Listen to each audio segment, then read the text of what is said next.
गणेशाय नमः।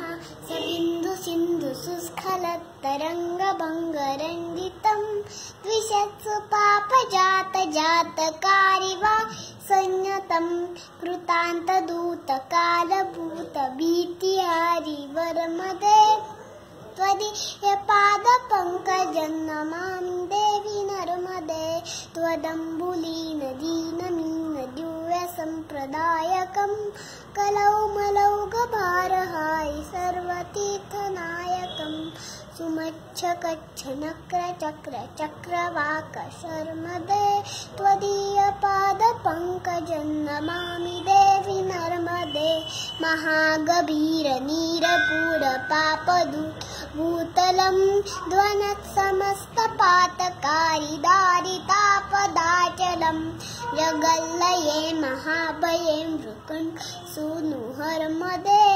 त्वदीयपादपङ्कजं नमामि देवि नर्मदे। गतन्तदैव मे भयं त्वदम्बुवीक्षितं यदा भ्रुकुण्डसूनुशौनकासुरारिसेवि सर्वदा। पुनर्भवाब्धिजन्मजं भवाब्धि दुःखवरमदे। त्वदीयपादपङ्कजं नमामि देवि नर्मदे। अलक्ष्यलक्ष्यकिन्नरासुरादिसेवितं सुलक्ष्यनीरतीरधीर पक्षिलक्ष्यपूजितं वसिष्ठशिष्टपिप्पला करदमादिशर्मदे।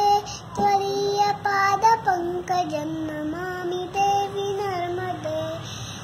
सत्कुमारनाचिकेतकश्यपाति षट्पदैर्वृतं स्वकीयमानसेषु नारदादिषट्पदैः रवीन्दुरन्ति देवदेवराजकर्म शर्मदे।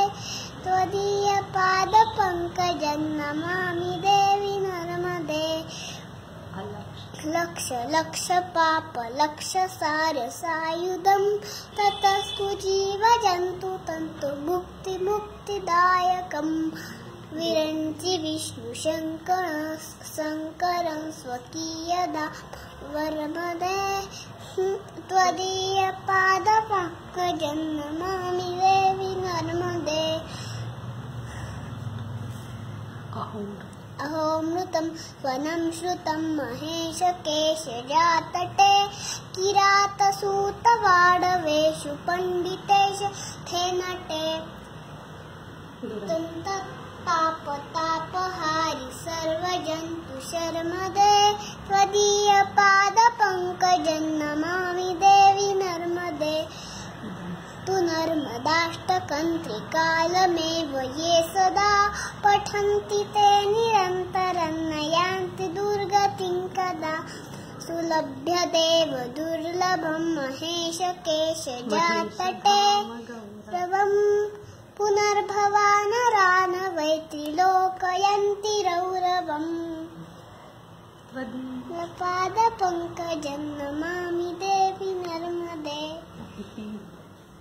श्री शंकराचार्य विरचितं नर्मदाष्टकं संपूर्णम्। नर्मदे हर। नर्मदे हर।